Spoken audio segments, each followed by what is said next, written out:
Some More Good News Season 2 is all about people doing good through following their passions, good for their own souls and for others. I'm Kate Cherichello, and welcome to today's episode. Let's spread a little more goodness in the world. All right, today's guest is Patrick Thornton, and he is just such a great example of following your passions, even when it means not necessarily choosing the comfortable factor or the easy option along the way, but constantly seeking out new opportunities to grow and be challenged and, again, follow his passions. Because of this, Patrick has a very interesting journey since we met over a decade ago now. It doesn't seem like it was that long, but it was. And I'll let him tell us more about it all. But first of all, just thank you so much for being here, Patrick. Oh my gosh, thank you so much for having me. I'm so glad you thought of me. I really appreciate it. Thanks, Patrick. All right, so the first question, who are you and what do you do in your own words?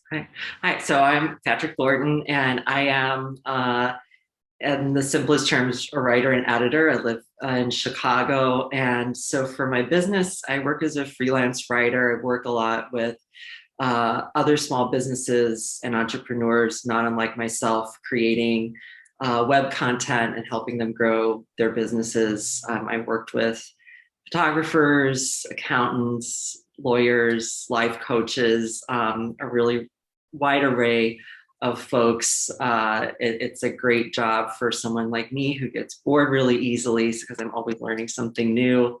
And then in my creative practice, I have a degree in creative writing, which was something I never expected to do. I went to college for arts administration, which I do some of, but it's not my main gig. And so in my creative practice, I do creative nonfiction, so like essay and memoir style writing. And then I've also gotten into poetry, which was something, again, I never thought I would do or even be interested in doing.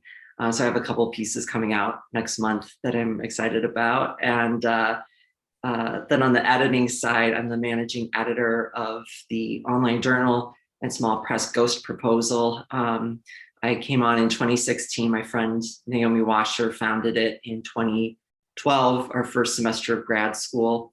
And we do 2 online issues a year. And then we also started a small press side. And so we publish between 2 and 3 chapbooks, which chapbooks are just small handbound limited edition books from emerging artists, which is a great way to meet new folks and just see the wealth of writing that's out there that maybe gets overlooked by more mainstream publishers.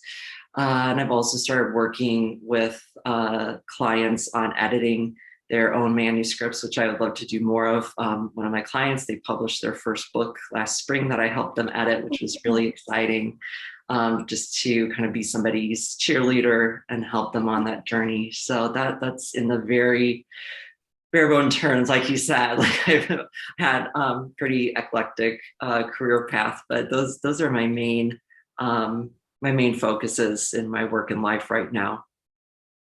So you're not busy at all? No, never. I have tons, just lounge around all day. Wow. Wow. That is a lot of different jobs. I guess that is what happens with freelancing and following those passions. It leads you in a lot of different doors opening, right? Mm-hmm. Okay. And I stalked Patrick online, of course, and you have to check out some of his writings. It's everything from Victorian era hygiene to paranormal activity to I saw something about Judy Garland. So just amazing. So you had mentioned the journey.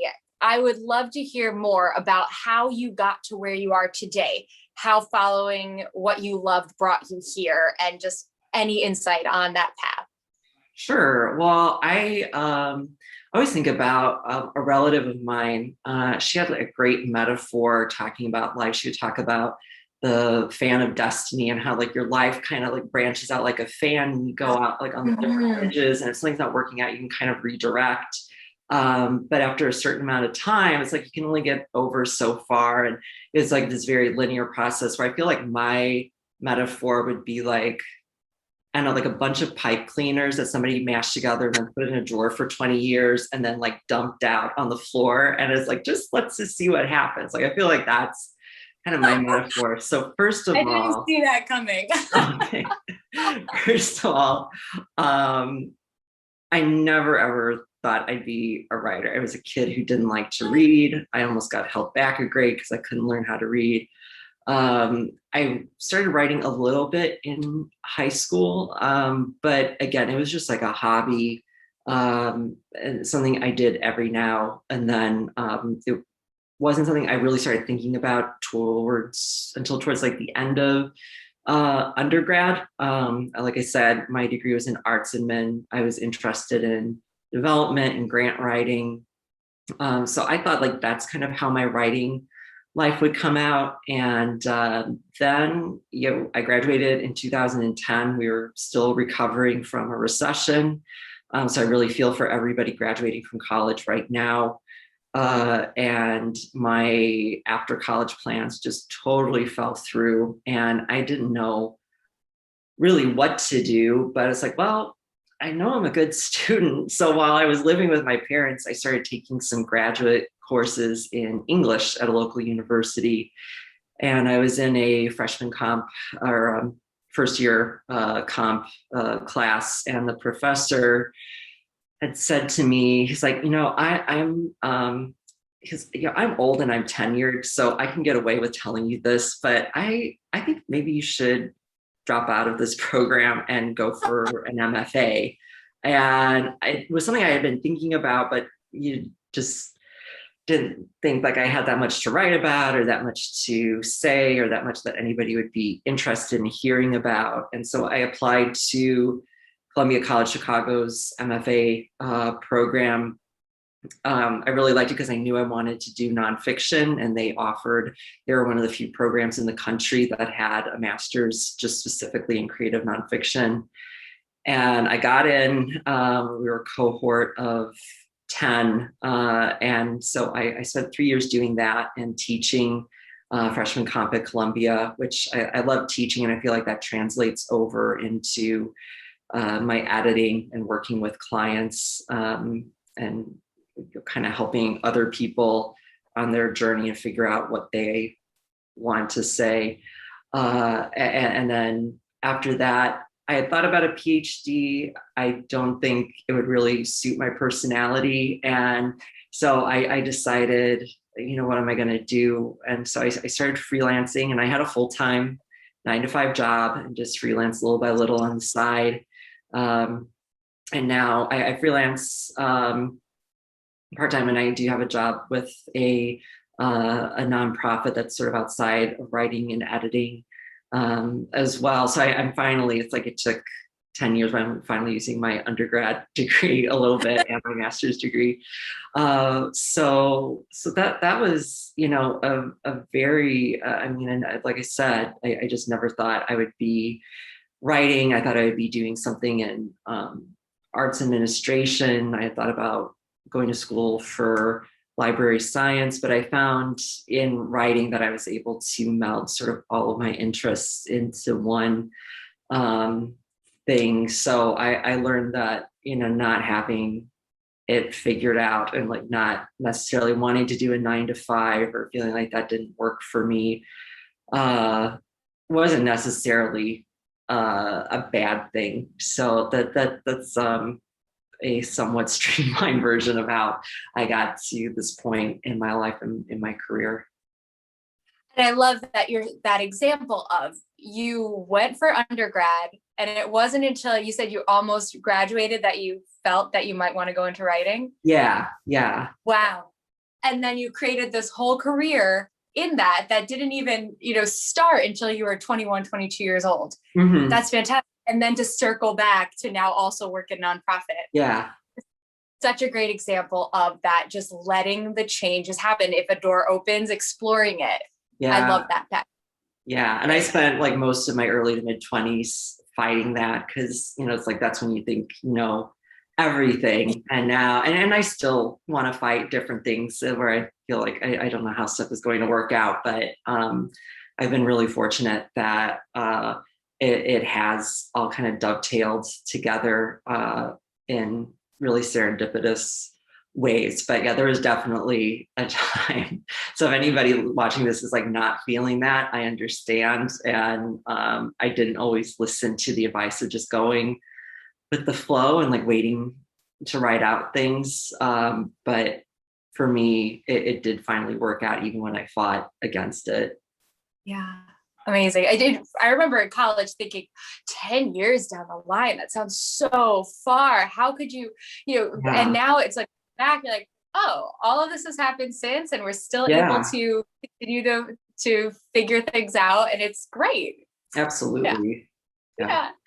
So next question, talking about the current climate with COVID and the pandemic, how does your world look different now because of the pandemic? What do you see staying, maybe a change for the better, and what can't you wait to get back to once we're a little more open? Yeah, that's a good question, because you wouldn't think like being a freelance writer, it's like, oh, you just stay inside all day anyway. So in some ways it hasn't changed all that much. I was working from home anyway. The thing that has really changed is just making connections in the writing community. With running Ghost Proposal, we would have launch parties for our chapbooks. We had 2. We were planning to do a third in New York last May, and then the pandemic hit, and we kept putting it off and thinking, oh, at some point it'll be safe to travel and we'll just do a postponed reading. And then like our third book of the year came out, and we still hadn't done the launch party for the second book. So we finally just decided to cut our losses, and we did a Facebook Live event, and it went much better than Naomi and I had expected. And it was a great virtual turnout, where when we do our in-person readings, it's, folks who are in the Chicago area or in New York or wherever we would be traveling. So it was great to get a much broader audience. So I'm grateful for that experience, but I do miss just the camaraderie and coming together and listening to people read in person. And also conferences are happening virtually right now. There's a big writing conference every time right around this year, AWP, which I always enjoy going to, and that has been made virtual. And in terms of accessibility issues, I hope things like that continue to be a hybrid of in-person and virtual, and also just the expense of travel. Sometimes just going to a conference is cost prohibitive. So having virtual events, I do think is important, but I really do miss meeting up with friends that I would only see at that conference, or only see at a reading. So I'm looking forward to those in-person events. And I never thought I'd miss like a poetry reading at a really divey bar, but I can't wait to go to one of those again.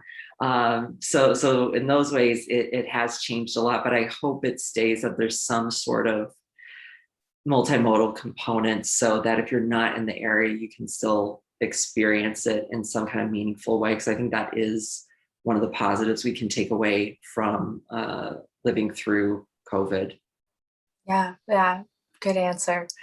So the next question you already did touch upon, because the next question is just, how have you experienced goodness in either your life or others? And you mentioned that, I just think is such a great point for this, your story of not really knowing where you wanted to be, and then accepting the opportunities and letting that path wind and weave its way. So that's a great example. Do you have any other stories you'd like to share about, a time like that when you weren't sure and it ended up working out great, or from a client success story, anything along those lines of just finding that goodness?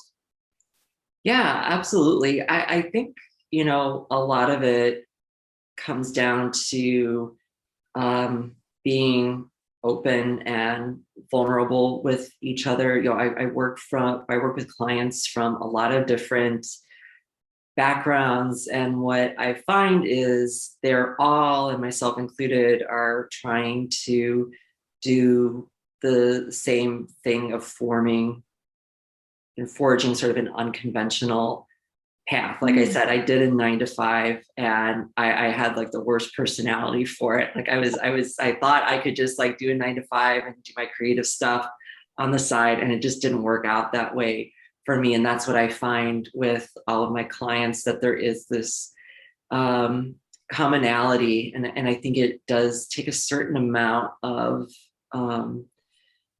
courage, but also self-awareness and vulnerability to be able to build your own business, or write a self-help book, or create courses for people who are on some kind of self-care journey, or you're wanting to grow their business. I think all of that is really important. And we have all of these personas on social media, and at the end of the day, what I find is like we're all just trying to figure it out. And there are things that I think people are great. I have a friend who's like great at doing Facebook lives, and they actually like hate it and have to like really like jazz themselves up about it beforehand. And so it's like you just never know, and you never know how complicated somebody's life path has been. I never expected to be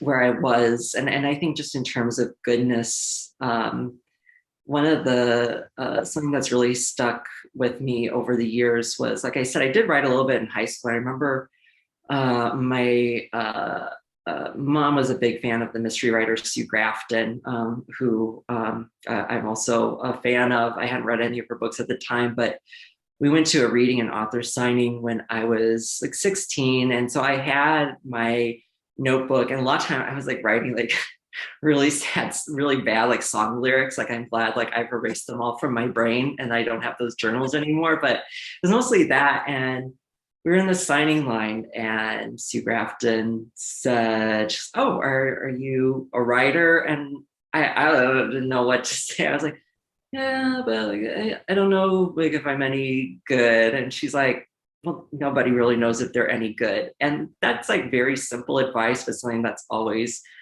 stuck with me is like, nobody really knows if they're any good, but you know, that doesn't exempt you from not trying. Like you have to at least try and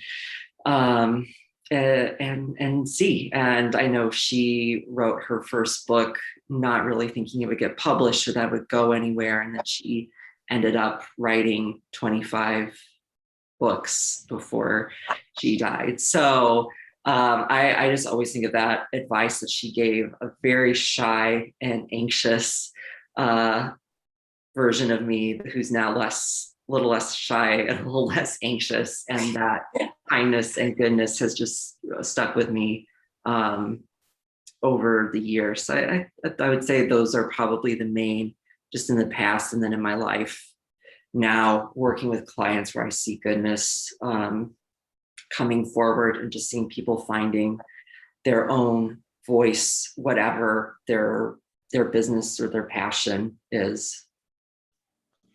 You just not only answered that question, you answered my last question too in the most perfect way, which is what advice you find yourself thinking to yourself or giving to your clients. Mm-hmm. And I love what you just said about Sue. And nobody knows if we're any good, right? Is that? Yeah. Yes. That's fantastic. I love that. Is there anything else you wanted to add though? I mean, I think that was just so beautifully put together, but if there's anything else you'd like to add. I think like in terms of like quotes, like I'm always somebody who's like writing down sayings and that sort of thing. But another one that I've picked up in like the past 5 years was a quote from Carrie Fisher, and it's you probably seen on many an Etsy cross stitch, but it's stay afraid but do it anyway. And she was one of the people, when I read her book Wishful Drinking, I'm like, yeah, this is how I want to write. Like this is like what I want to be like as a writer, and the way she was so open about